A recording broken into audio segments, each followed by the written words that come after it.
Hi everyone, this video will show you the standard operating procedure for this pressure test unit. Using this, you can test up to 10K working pressure.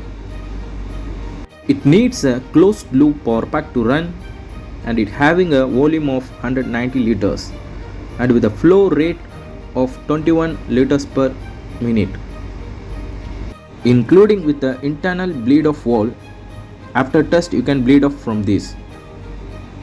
Here you can find the communication hose which are kept in basket and the chart recorder on the unit. The communication hose consists of 12 numbers with written PP143 and PTU, which is used to connect on power pack and unit. In the box you have a chart recorder, an electrical cable and a pressure testing hose. It can operate up to 0 to 12 hours with a manual key knob. You can access all the control from the panel itself, including power pack shutdown. Look the slots and plug in rotate anti-clockwise to lock for the engine RPM. Use the communication hose for pressure testing unit and power pack as it returned on both ends.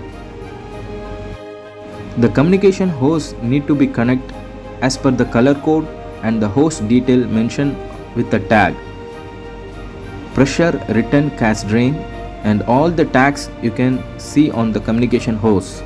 After connecting all these communication hose, for the electrical cable on the other side for the power pack, you need to remove the tachometer cable from the power pack and replace with pressure testing unit RPM cable. Need to be tied in a clockwise. After fixing all communication hoses and cable, you can take a chart recorder and place it on the stand with the butterfly lock nut to lock on its position. Use the hose to fit between chart recorder and panel to give an exact reading on chart recorder. Connect in a clockwise direction to lock the hose.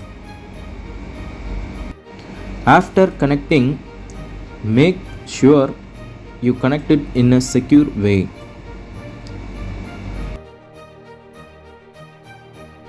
Open the chart recorder, place a chart, turn the manual key knob in clockwise to key the chart recorder.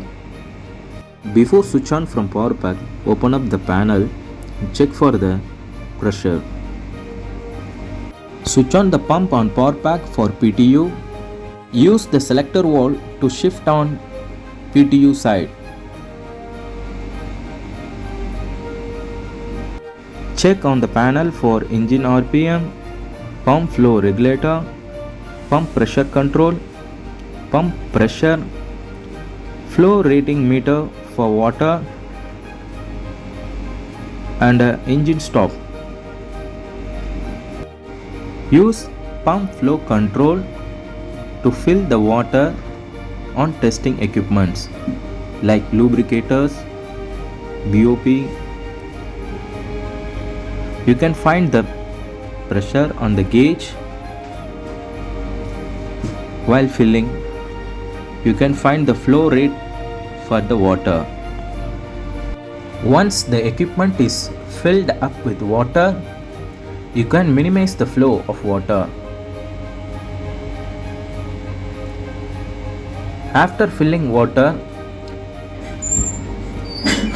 once you get a minimum pressure on the gauge, low pressure, then use pressure control to increase for high pressure. We raised up to 5000. You can see the chart recorder and the gauge are in the same PSI. After completing the pressure test, use the dump valve behind the panel to bleed off. Once all pressure is bleed off, make sure your pressure on the gauge and the chart recorder 0. Reduce the pump flow using pump flow regulator. Once done, switch off the engine.